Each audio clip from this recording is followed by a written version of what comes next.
Adobe Studio. Hello everyone. In this video, I will show you how to remove a photo background in just one click. First, open your browser and type remove.bg.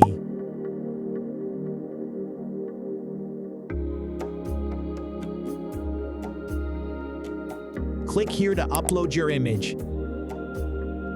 and select it. It takes some seconds to process.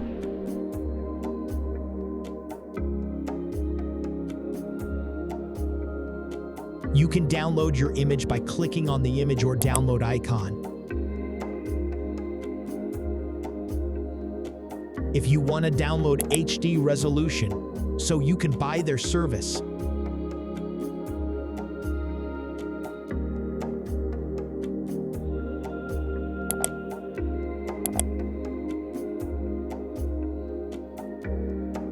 You can see how detailed remove this image's background.